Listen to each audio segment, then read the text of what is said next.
hay millones de personas que van a comer a comedores populares de niños, de familias, y hoy no encuentran un plato de comida. ¿Y esto por qué lo hace Milei? Porque quiere desarmar a las organizaciones sociales, a las organizaciones piqueteras, que fueron un factor muy importante de lucha en el último tiempo, que pelearon contra el gobierno anterior, por ejemplo, y que fueron demonizadas por todo el sector político. O sea, esto de que la gente vive el plan no es real. O sea, la gente tiene que laburar de forma informal, tiene que salir a la calle, tiene que vender lo último que le queda, tiene que hacer trueques incluso. Volvimos a una dinámica de trueque en la Argentina. O sea, la gente cambia sus muebles por poder tener comida, por lenteja. Todas las semanas nos esforzamos por hacer los mejores cortes de pelo, donde surgen charlas interesantes con nuestros clientes, desde artistas, políticos, empresarios. Los episodios pueden contener lenguaje inapropiado. Aún así, se hace con amor, en Formal Barbería.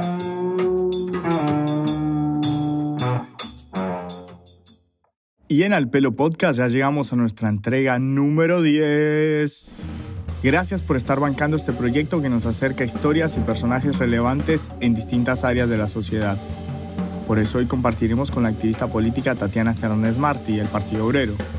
Si bien la joven militante vuelve a los titulares de las noticias por su convocatoria al llamado molinetazo, en esta charla conoceremos un poco más qué propone su agrupación y su postura frente al actual gobierno. Bueno, arranca un episodio más de Al Pelo Podcast. En esta oportunidad viene Tatiana Fernández. Hola. Segundo apellido es... Martí. Martí. Como José Martí. Está muy bien, ¿eh? Sí. Ella es dirigente política, tiene 23 añitos y para mí es como una novedad que una persona tan joven esté haciendo actividad política, estudiantil, y vamos a conocer un poco de su vida, si te parece, Tati. Y también me vienen a cortar el pelo, así que yo... Claro, justamente la idea de nuestro show arranca por ahí. Quisiera saber más o menos qué tenías pensado hacer en el pelo, qué íbamos a hacer con esto. Bueno, mira, a mí me encantan los colores, ¿viste? Sí, ya lo podemos ver. Me puse un colorcito ahí hace poquito, una amiga es peluquera. Ah, buenísimo. Siempre cuando viene de viaje, se fue a vivir a otro lado, me viene y me corta. Así Bien. que no pongo mi pelo en muchas manos, debo decir. ¿Quién te hace el pelo? A ver si capaz. Mi amiga Pepa. Ah, ya conozco a Pepa. Saludos para Pepa, es una genia. Está en Bariloche. Sí. Es la número 1. Sí, es la número 1, Pepa aleatoria. Sí, la verdad que sí. Ok, vamos, estamos como en casa entonces. Pero totalmente. Ok. Entonces, bueno, si estuviera Pepa, ¿qué te haría hoy? Bueno... Va a ser súper gracioso porque yo soy Pepe y Pepa. ¿viste? Claro, es verdad. Bueno, me criticaría las puntas, como siempre. Eso bueno, vamos por ahí. Pero hace poquito me las cortó, así que podemos ir por ahí. Pensaba, bueno, un rapadito, que acá, ¿viste acá atrás? Yo tengo rapado. Un rapadito atrás. Claro, lo tengo que emprolijar. Puede ir a cero. Un rapadito ahí. Acá también, del costadito. Genial. No sé, ¿qué más podemos hacer? Listo, vamos con eso. Vamos con eso. Y vamos a conocer un poquito qué has estado haciendo. Empezaste con política estudiantil, haciendo militancia en el colegio. ¿Cómo fue eso? Sí, empecé a hacer bardo en el colegio. A los 13 años, me acuerdo que en abril estaba re manija de militar y eso, como que ya me entusiasmaba un poco porque lo había mamado un poco desde mi casa, ¿no? Sí. Toda la discusión política además, y me entusiasmaba eso, el centro de estudiantes y todo. Entonces ahí a la segunda semana de abril ya estaba en un plenario de la agrupación de izquierda del secundario. Bien. Fui al Buenos Aires. Y ahí me metí a militar y bueno, empecé. Después pasaron los años.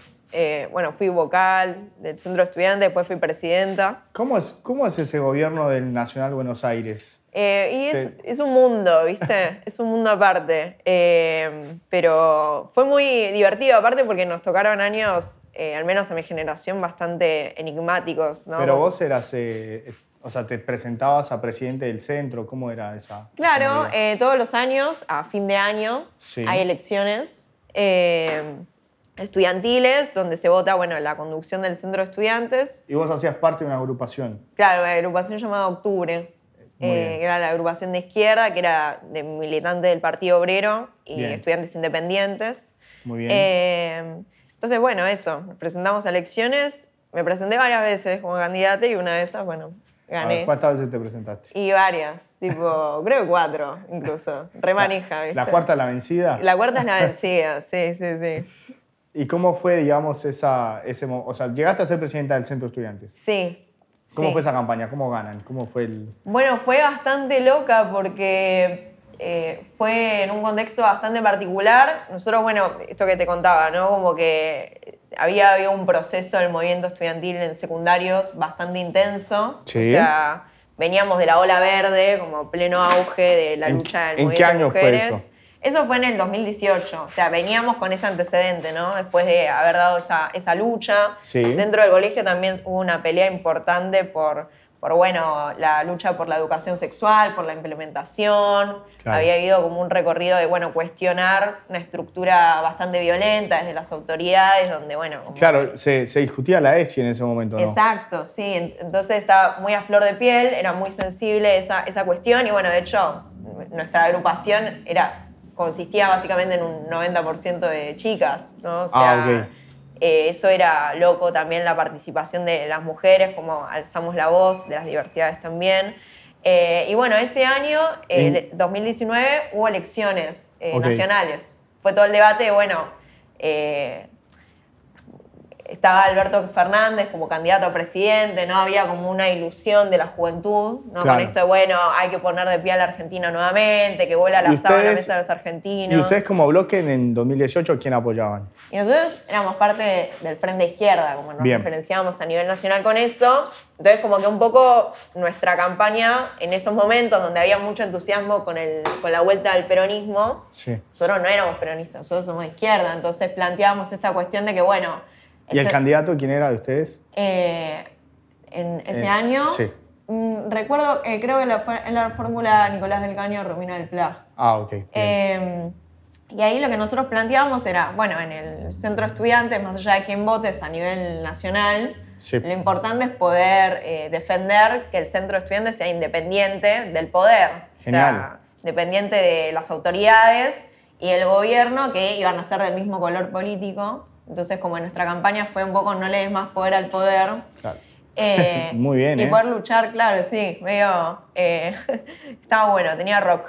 O sea, ustedes ganan en el nacional y Alberto gana en las presidenciales. Sí, y fue re loco porque la elección del centro fue una semana después de que Alberto hubiera triunfado en las urnas. Había ido al Buenos Aires a hacer una charla con Pepe Mujica, o sea, había como mucho furor. Sí. E incluso el presidente mandaba videos como apoyando a la lista de la cámpora, ¿no? Claro. El centro de estudiantes. Entonces jugábamos con mucha desventaja nosotros.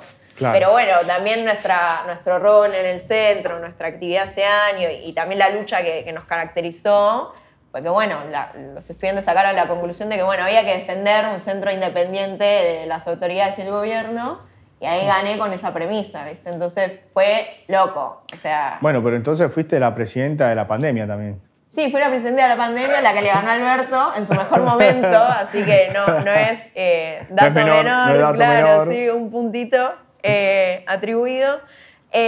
Y sí, fue un desafío, obviamente, tener un centro en la virtualidad, como sí. Que, obviamente, de repente, habíamos pasado de tener unas jornadas...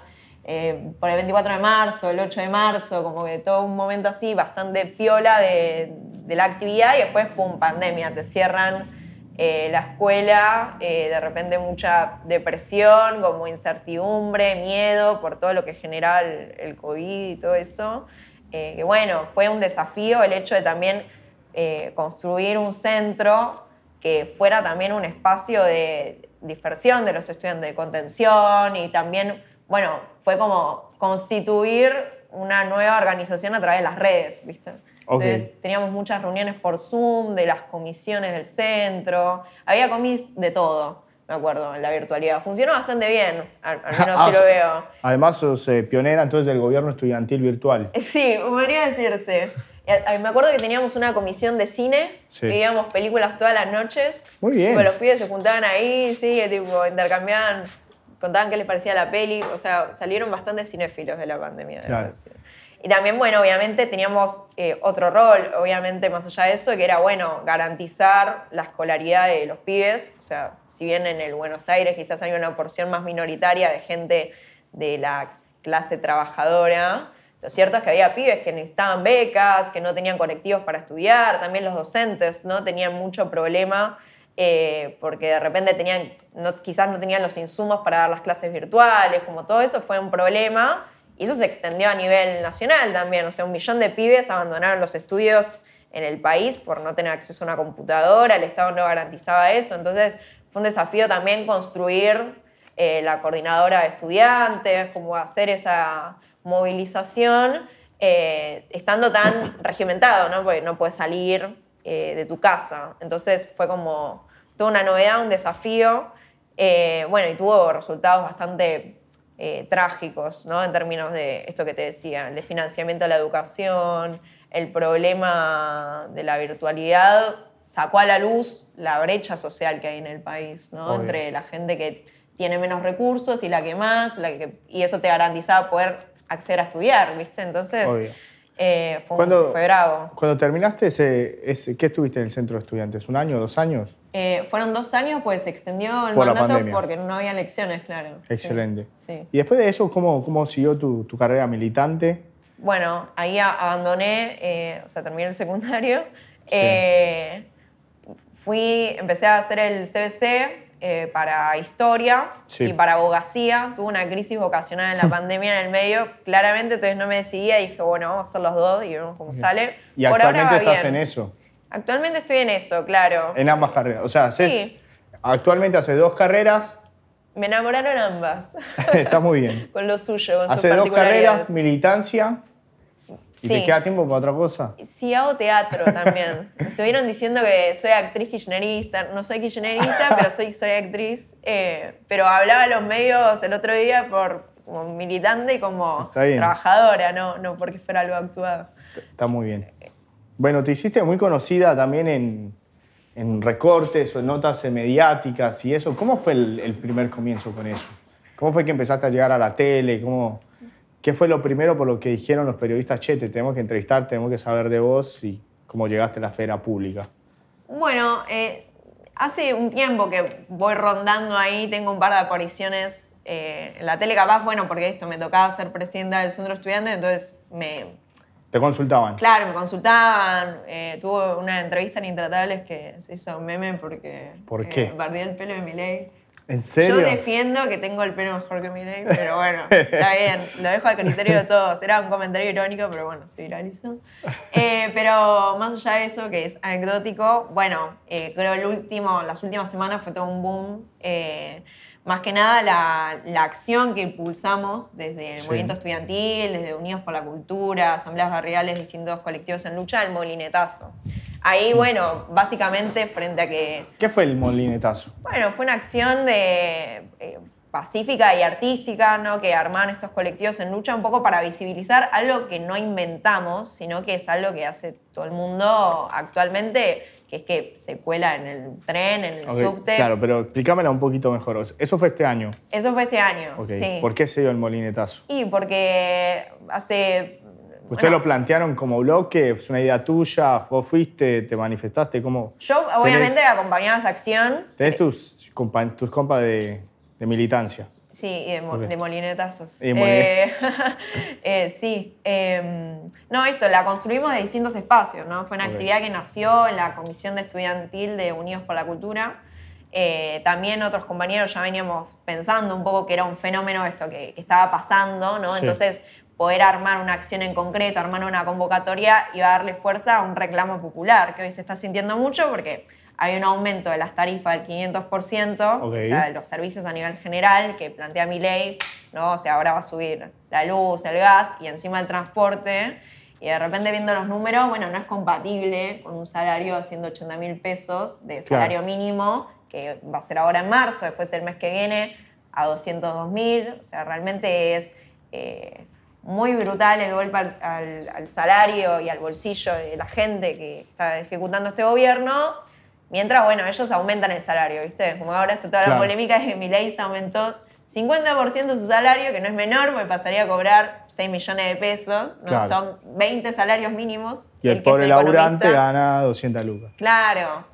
Encima, bueno, como que la gente hoy en general, más de la mitad del país, la gente que trabaja, lo hace de forma informal, ¿viste? Entonces... ¿La gente se sumó al molinetazo o eran solo militantes? No, la gente se sumó al molinetazo. A mí lo que más me flasheó es que hubo mucha solidaridad también de los trabajadores del subte, de la gente que estuvo ese día viajando, ¿no? Y fue al hall de 11, al hall de Claro, de explícame Retiro. dónde fue, porque no... Claro, bueno, esta acción fue simultánea.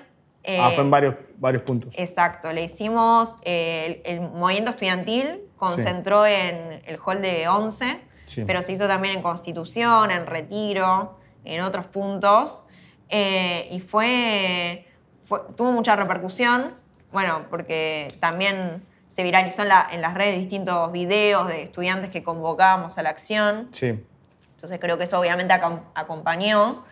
Y había mucha gente, esto que te decía, me flashaba ver la solidaridad de la gente que pasaba por ahí, que tomaba el reclamo como propio, que se ponía a cantar. O sea, obviamente participamos militantes, pero no se tiene que ver desde ese lugar. Éramos estudiantes. Éramos estudiantes, eran vecinos de los barrios que venían de su asamblea, que habían votado participar de la acción, porque también les duele el tarifazo. O sea, no es que el tarifazo es para todos. Exacto, nos aplica a todos.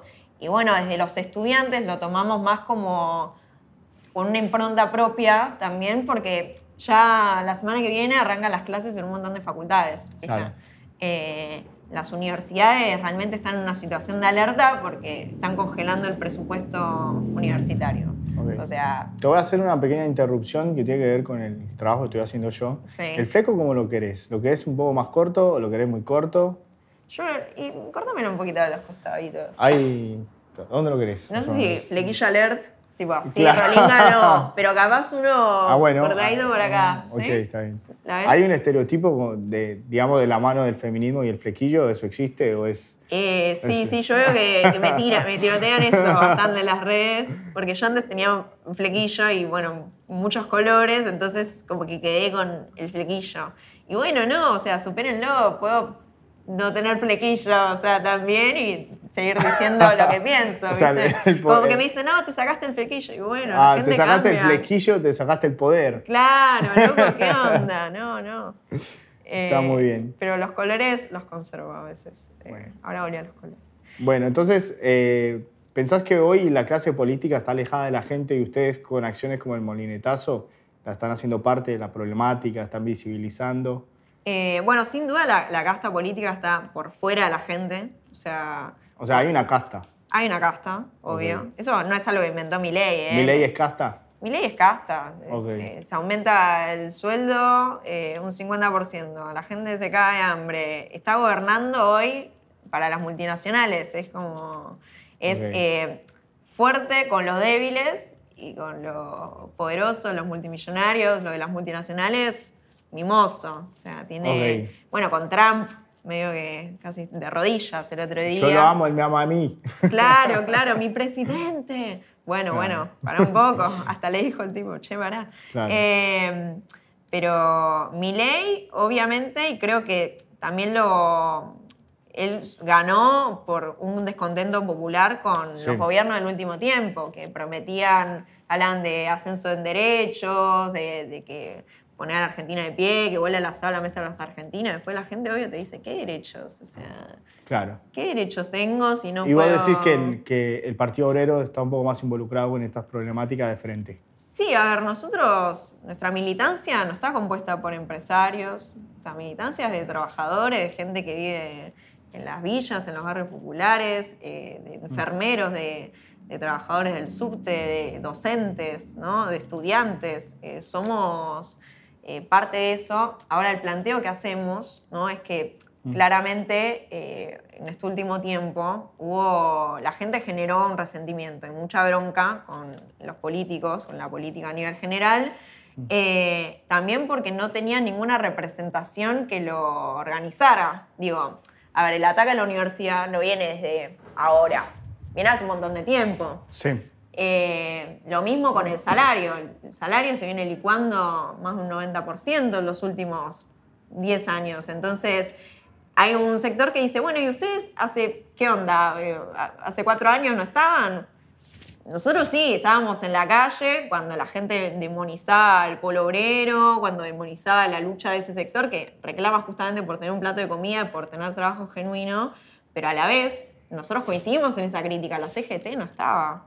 La CGT, Claro. los sindicatos. ¿Y por qué no estaban? Porque, Bueno, ¿pensás que hay organizaciones sociales que un poco deberían estar más activas y hoy están como dejándolo gobernar a Milei como quiere? exacto, dejan gobernar a Milei porque prefieren cerrar sus acuerdos de caja, ¿no? Sí. de guita, cerrar sus negocios y no les importa a la gente que la está pasando mal. Claro. No les importa. Esto va para Moyano, la CGT, la CTA, que se hicieron los boludos en el gobierno anterior, no dijeron nada.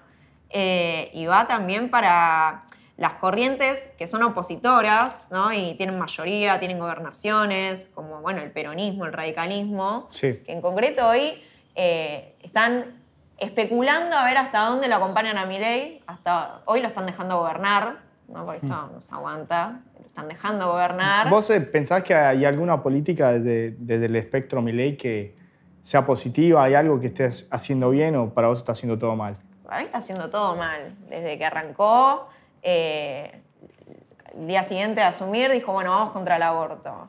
Vamos contra el lenguaje inclusivo en las escuelas. Vamos a aumentarle las ganancias a los pulpos petroleros, a los de la frontera agrícola-ojera y de los trabajadores. Milei dijo, yo me acuerdo, que se iba a cortar un brazo antes de poner impuestos. Bueno, volvió el IVA, volvió ahora, quiere que vuelvan impuestos a las ganancias. No es positivo. Lo que sí veo positivo... ¿Del gobierno Milei? No el gobierno, el voto a Milei, capaz es polémico incluso lo que planteo, es esta bronca contra la casta.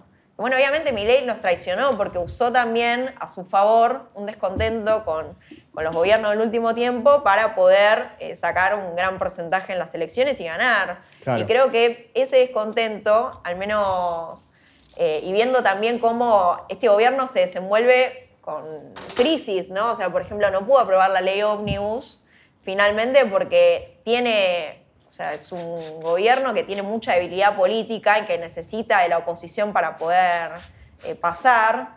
Pero Milei está estabilizando el precio del dólar. Bueno, mientras se licúa literalmente el salario. Claro, ¿no? ¿qué está pasando? Ese ¿Qué es está el pasando problema ahí? con Claro. eso. Entonces... O sea, ¿eso es bueno, eso es malo? Que esté estabilizando las divisas y que es algo que en Argentina en muchos años no está ocurriendo. Bueno, el tema es que mientras el peso se hace mierda, ¿no? Digo, y la gente Claro. gana en pesos. ¿Quiénes son los que ganan en dólares? Las inmobiliarias, ¿no? Sí. Que básicamente quieren dolarizar ahora los alquileres. Claro. A pesar que esa estabilización la estamos pagando. Claro, la estamos pagando nosotros que realmente con un hambre muy fuerte y con la consecuencia de que literalmente el gobierno haya cortado la asistencia a los comedores populares. No hay que olvidarse de eso, ¿no? Digo, hay millones de personas que van a comer a comedores populares de niños, de familias, y hoy no encuentran un plato de comida. ¿Y esto por qué lo hace Milei? Porque quiere desarmar a las organizaciones sociales, a las organizaciones piqueteras, que fueron un factor muy importante de lucha en el último tiempo, que pelearon contra el gobierno anterior, por ejemplo, y que fueron demonizadas por todo el sector político. O sea, esto de que la gente vive el plan no es real. O sea, la gente tiene que laburar de forma informal, tiene que salir a la calle, tiene que vender lo último que le queda, tiene que hacer trueques incluso. Volvimos a una dinámica de trueque en la Argentina. O sea, la gente cambia sus muebles por poder tener comida, por lenteja. O sea, Yo tengo la pregunta más, digamos, como más económica. Dale. Que puede ser, si el gobierno de Milei está proponiendo una estabilización a los golpes, donde claramente la sociedad está pagando porque hay un problema generalizado, aumentó la pobreza, etcétera, pero está estabilizando la economía. ¿Cuál es la propuesta de tu agrupación para poder hacer una estabilización y al mismo tiempo que la gente no esté pasando por esto? Bueno, mira, nosotros pensamos que lo primero que tiene que hacer la Argentina para poder salir adelante es cortarle el curro de las deudas externas, ya sea con el Fondo Monetario, con todos los grupos de acreedores internacionales que viven literalmente de que este país esté endeudado, esté quebrado. Claro. Son deudas ilegítimas. Caputo debería estar preso, es ministro de Economía y es el que nos endeudó a 100 años con el gobierno de Macri. O sea, todas esas deudas que finalmente son para que grupos carroñeros hagan sus negocios a costa del hambre del pueblo, no, chau. Nosotros, el Fondo Monetario, una patada en el culo. Claro, pero ¿qué es una patada en el culo? ¿Es pagar o no pagar? No pagar. O sea, cancelar todas estas deudas. Que Argentina Bueno, por eso, ¿pagar o no pagar? No. No pagar. No pagamos. Ah, no ok. pagamos nada. No, a ellos no le debemos nada. El pueblo argentino no le debe nada. Y en base a poder solucionar esto, o sea, cancelar esas deudas, bueno, tiene que discutir un tema de redistribución de recursos. Por ejemplo, la Argentina hoy produce para 10 argentinas. O sea, si toda esa producción quedara dentro del país, nadie tendría hambre, incluso más, ¿no? Entonces, ahí hay un problema. Bueno, es el sistema anarcocapitalista que funciona hoy es delirante, ¿no? En el sentido de que nosotros producimos más que... O sea, lo que implicaría que, no sé, solucionar las necesidades de nuestro pueblo. Nosotros tenemos que solucionar las necesidades de nuestro pueblo. Por eso nosotros lo que planteamos es una economía planificada, ¿no? O sea, ¿Qué es una economía planificada? Bueno, una economía planificada implica la nacionalización de nuestros recursos. O sea, por ejemplo, no puede ser que la exploración del litio, ¿no? Que es realmente un recurso que hoy tiene mucha rentabilidad en el mundo, que sirve para el avance de la ciencia y demás, esté hoy en manos privadas, esté hoy en manos del Livent, que es una empresa yanqui, que en Catamarca, por poner un ejemplo, no solo usa realmente contaminantes muy nocivos que hace que la gente tenga cáncer, cosas realmente horribles, que en sus países no hacen, o sea, vienen a usar lo más dañino acá. Están prohibidos. Claro, vienen a usar ácido clorhídrico acá en Argentina nomás. Y por otra parte, bueno, cobran el kilo de litio, lo cobran $7. Claro. ¿Cómo nos pueden robar así? No, eso tiene que estar en manos de empresas nacionales que tienen que estar administradas por los trabajadores. Nosotros tenemos un planteo de Estado obrero, es decir, creemos que el gobierno tiene que ser de los trabajadores, que somos los que producimos la riqueza, que somos los que estamos formados en términos... Bueno, yo no soy una trabajadora del petróleo, ¿no? Lógicamente, digo que la gente que es profesional, que está... obviamente que conoce acerca de la producción y demás, los propios laburantes, tienen que armar comités de organización para poder decir, bueno, ¿cómo extraemos estos recursos de una forma sustentable con el ambiente y aparte para poder darle de comer a la gente? Porque finalmente se vendían como actos de soberanía nacional, en el kirchnerismo y demás. Bueno, vaca muerta. Vos ves cómo está Neuquén y es una de las provincias que más pobreza tiene. Entonces, claramente ahí nos están robando y aparte no está funcionando, o sea, el Estado por un acto de omisión concreto o sea, a propósito, para poder financiar a estos grupos que, bueno, vienen a extraer los recursos del país, se los llevan afuera y, claro, pueden garantizar que el primer mundo esté más o menos mejor, más o menos porque está en crisis también todo el mundo. Claro, pero yo tengo una pregunta. Si parece como muy intuitivo que el mejor camino sea la nacionalización y ¿pero qué sería? ¿Como un modelo más comunista? Bueno, ¿Socialista? lógico. Sí, claro. Nosotros planteamos la nacionalización de los recursos, es decir, que esté centralizado todo esto, que esté centralizado, por ejemplo, el comercio exterior.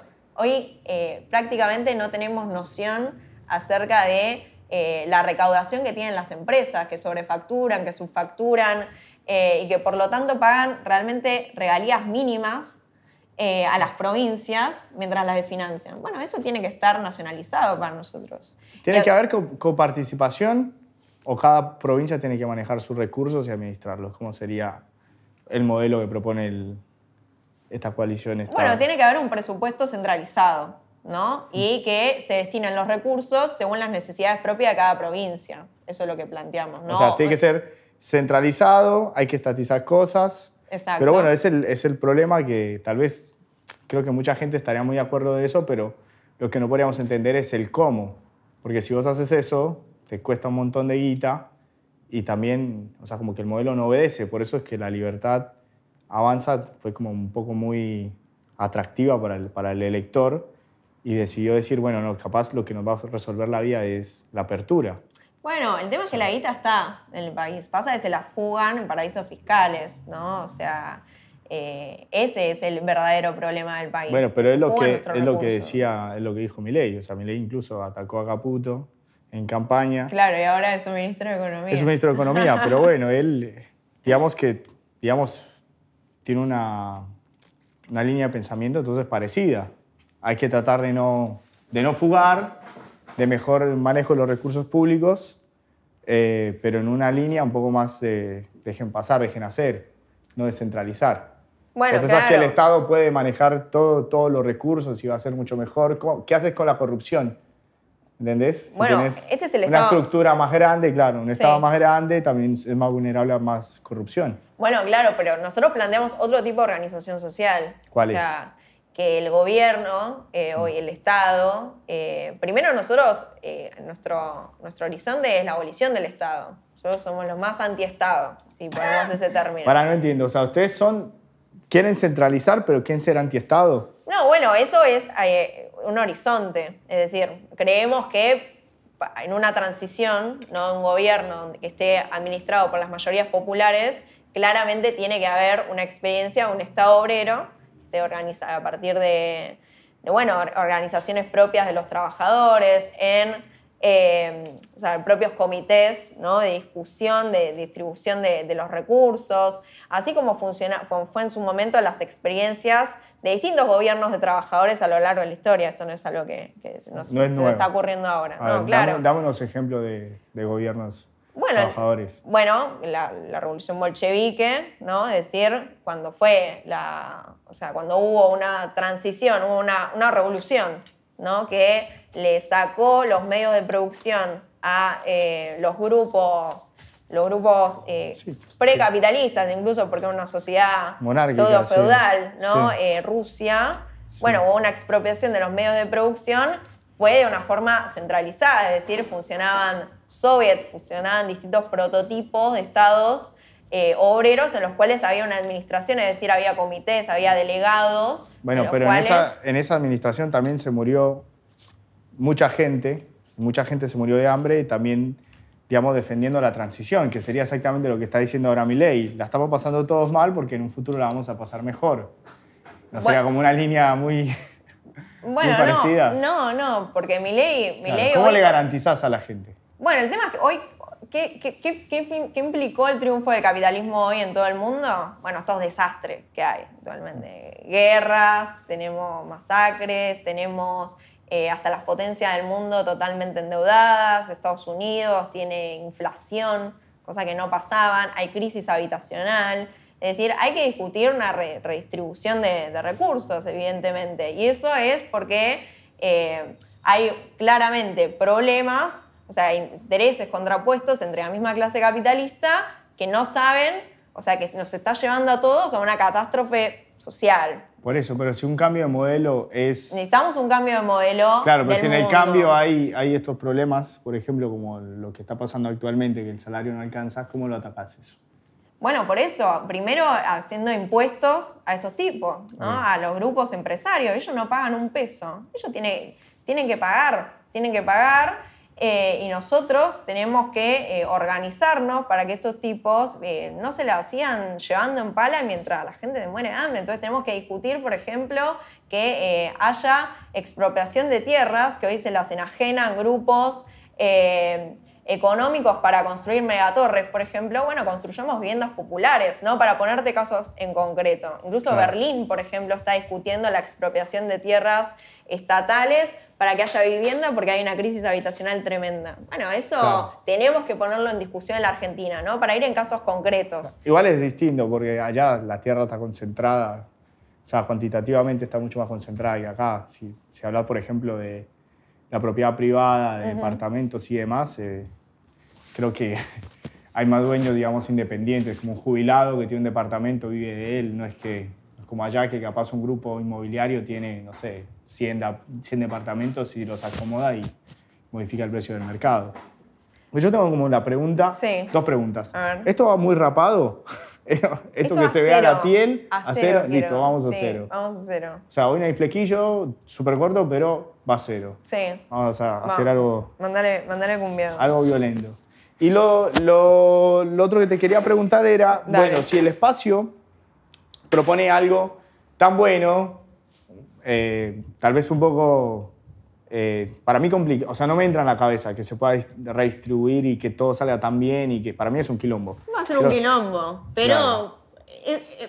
va a ser mejor que lo que está pasando ahora, Claro, sin duda alguna. pero el tema Eso es lo si tenemos es que debatir. uno de los partidos, digamos, con una buena trayectoria en el país y con un buen movimiento, porque en general en lo que es la elección popular el porcentual de aceptación es de un 3%, más o menos, y casi nunca tiene mayorías en ninguno de los espacios, diputados, senadores, presidencia.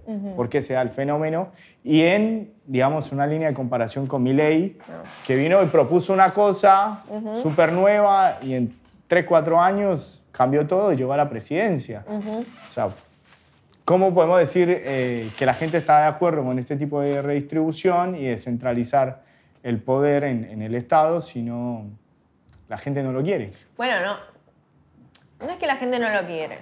Todavía no llegamos a una masividad y a poder debatir el asunto. Creo que nosotros peleamos porque esto se discuta socialmente. Ahora, el tema es el siguiente, ¿no? Vos hablabas del tema de las elecciones y claro, yo soy crítica de la última elección de la izquierda. Para mí fue muy mala, ¿no? Es decir, esto que vos decías, sacamos un 2%, ¿no? Ya ni me acuerdo exacto. Y eso demuestra varios problemas. Primero es la cuestión de esto que te decía. O sea, la gente, las últimas experiencias en los últimos años, bueno, se encontró con una situación en la cual no había una lucha por los problemas que le estaba pasando a la gente. Entonces lo capitalizó un tipo armado por los grupos económicos que hablaba contra la casta, pero que hablaba de beneficiar brutalmente a todos estos grupos. Entonces le dieron manija a los medios y demás, y bueno, tuvo una aceptación social muy fuerte agarrándose de esta bronca. Pero también, por otra parte, creo que todavía en el país hay una asociación de la izquierda y el kirchnerismo, la izquierda y el peronismo. Y nosotros no somos eso. Al contrario, digo, el peronismo... Bueno, pero la gente elige al kirchnerismo porque lo vota. Bueno, ahora no lo votó. Ahora no lo votó. Fue a balotaje. Bueno, fueron a balotaje, pero 40%. perdieron por 11 puntos. O sea, no es... Creo que hoy un poco podemos hablar de que hay una el Frente de crisis. Izquierda, ¿cuánto hizo?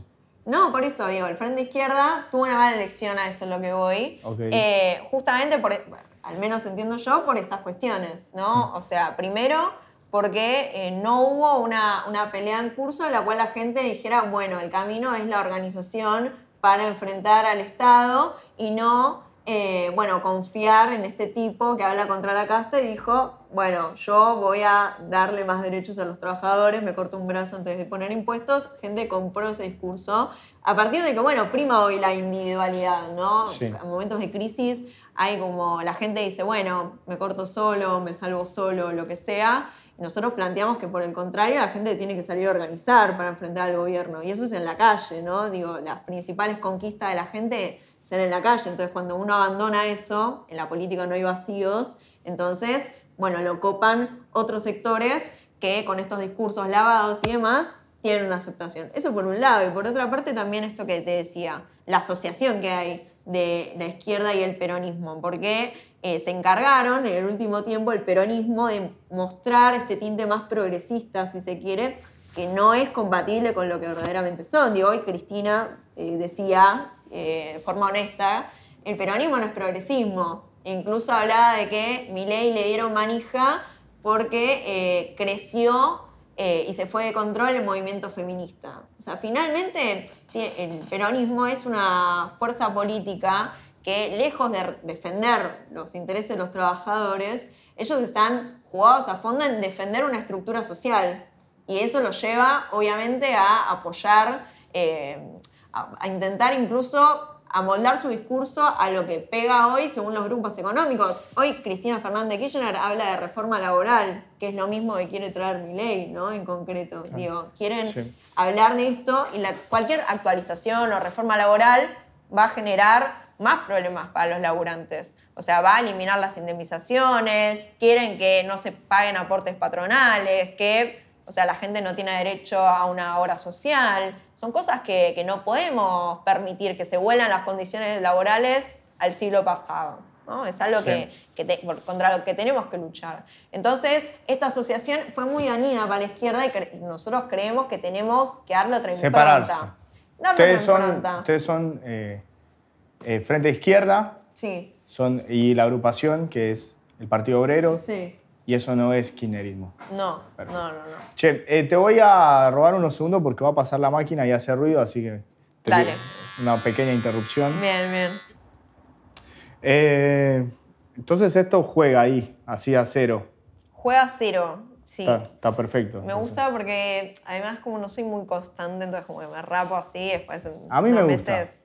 A mí me gusta. A mí me gusta. Bueno, tengo más preguntas. A ver, obvio. ¿Vos pensás que hay algo que pueda hacer tu espacio para que la gente los quiera más? Tipo, que los quiera más que a los libertarios. Sí. Porque la gente los está bancando, ay, no la ven. ¿Y cómo podría hacer una autocrítica y decir, che, no podemos seguir sacando el 3%, somos un 5, un 10? Tal cual. ¿Nos podemos sincronizar un poco con la necesidad de la gente? ¿Hay una autocrítica para el partido? Sí, obvio. Yo creo que el aspecto comunicacional a veces somos muy duros. Mirá, te lo admito. Como que siento que tenemos que mejorar esto, bueno, en nuestras redes, en nuestra forma de incluso intervenir en los medios. Yo creo que son balances que son necesarios también para mejorar un poco y acercarnos. Ahora, creo que con esto, bueno, con las acciones del molinetazo o incluso también con las colectas solidarias. El otro día hicimos una colecta en el Obelisco. Bien. Por esto que te contaba de, bueno, que no están llegando la comida a los comedores y arrancan las clases y los pibes no tienen como para comprarse los útiles para estudiar. Sí. De repente se dio un fenómeno que, bueno, hubo bastante solidaridad ahí de la gente, que, bueno, en las asambleas barriales también la gente decía, che, mirá qué bueno esto que está haciendo el Polo Obrero, como Bien. que hubo bastantes sectores que miran con buenos ojos y para nosotros es importante, por eso yo marco esta diferencia, de que para mí la izquierda, más allá de que, bueno, a un nivel comunicacional tiene que mejorar y demás, también tenemos que darle otra perspectiva, en el sentido de sintonizar más con las necesidades de la gente, ¿no? Por Sí. esto es un debate que dimos el año pasado en la PASO, que bueno, Sí. nosotros del Partido Obrero, junto con el MST, fuimos a una PASO con el PTS, con Miriam Bregman y demás, para intentar dar un debate en el sentido de que, bueno, nosotros creemos que para la etapa, para la situación del país y todo, se necesita una izquierda en los barrios. O sea, que pise el barro, ¿no? Y esto es más allá de la lucha, la pelea que hay que dar en los sindicatos por construir direcciones que realmente estén con los laburantes, sino también acercarnos a la persona que está viviendo en un barrio popular y no le alcanza y decirle, bueno, mirá, queremos que te organices porque la vida no tiene por qué ser así. Porque podemos pelear por una vida digna, por tener derecho a poder vivir mejor. Y creo que esa pelea la damos en el Polo Obrero, que si bien es demonizado por la política y demás, también hay mucha gente que se está dando cuenta, bueno, la gente no le alcanza con el plan. Necesita, digo, tener un espacio que ayude a transmitir su voz, porque si no, no llegan esas voces y la gente muere de hambre, pasan muchas cosas. Entonces, como esa diferencia, salir también de lo estético de que la izquierda solamente se presenta a elecciones para tener un diputado, dos. Tenemos que salir de esa dinámica, ¿viste? Y para eso tenemos que construir una izquierda que vaya al frente, que esté construyendo las organizaciones populares, que impulse festivales, que hagamos movidas también en estos momentos que está muy en ataque todo el mundo de la cultura. Bueno, a ver cómo también desde esos sectores también intervenimos y contribuimos a que haya una gran pelea popular contra la motosierra de Milei. ¿Vos pensás que Bregman es una buena voz de lo que ustedes quieren hacer como partido? ¿Es su candidata presidencial o tendría que haber un recambio, un replanteo en el partido? Yo creo que Miriam Bregman es una compañera muy valiosa, es una mina que en el Congreso se planta, que tiene buenas intervenciones. Ahora creo que falta profundidad en el planteo de esto. No solo podemos vociferar y tener lindas frases en los medios, tenemos que construir una izquierda que esté realmente en la lucha en la calle, interviniendo en los barrios populares. Creo que tenemos que empezar a problematizar esto para realmente estar. Nosotros tenemos esos desarrollos, intervenimos en los sindicatos, intervenimos también en los barrios, damos la lucha contra los punteros políticos que quieren traccionar a la gente humilde y usarla. Nosotros, por el contrario, constituimos una organización que tiene asambleas, que organiza a los trabajadores para generar conciencia y explicarle. O sea, el problema de fondo no va a ser solamente porque consigamos un aumento en el potenciar trabajo. Defendamos eso, pero también la lucha es más a fondo, es para realmente cuestionar el sistema social que hoy necesita que vos seas pobre, ¿entendés? Como ganarlo a esa lucha. Entonces... Una última interrupción y última pregunta. Dale. Interrupción por el secado. Por el secado. Última pregunta es... ¿tenés aspiraciones políticas? Vos fuiste candidata a... se me cayó. A la legislatura porteña. Sí. ¿Tenés aspiraciones en estos próximos años? ¿Te vas a presentar a algo? ¿Tenés ganas de tener cargo político? Mirá, no es una aspiración. Bueno, nosotros, por el contrario, viste que está como instalado esto, bueno, la carrera política.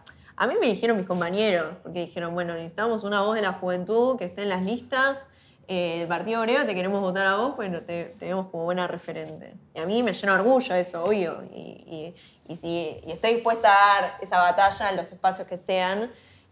No es lo que más digo, la verdad, estaría bueno estar en la legislatura para putearlos un poco a todos esos canallas, pero no es que es lo que más me interesa, me mueve, mi principal aspiración, digamos.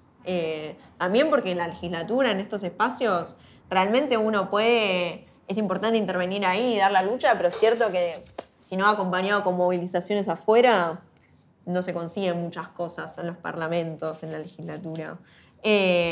Por eso nosotros tenemos esa concepción, digamos, que a estos espacios, a estas bancas, hay que acompañarles lucha popular afuera. Y para eso ponemos nuestro servicio y estamos a disposición. Creo que es más por eso que uno, bueno, obvio, le mueve y si a uno lo eligen, le da honor también y quiere darlo todo para representar lo mejor que pueda a su espacio, a sus compañeros, a la lucha en las calles. Bueno, eso, siento que si me vuelven a elegir, dispuesta a dar esa pelea, y si no, también. La daré en otro espacio, en la facultad, en mi asamblea barrial. Está muy bien. Sí. Bueno, Tati, esto como quedó el flequillo me interesa, porque un poco pelo rebelde el tuyo, ¿eh? Sí, ¿Será lo único, ¿será lo único rebelde?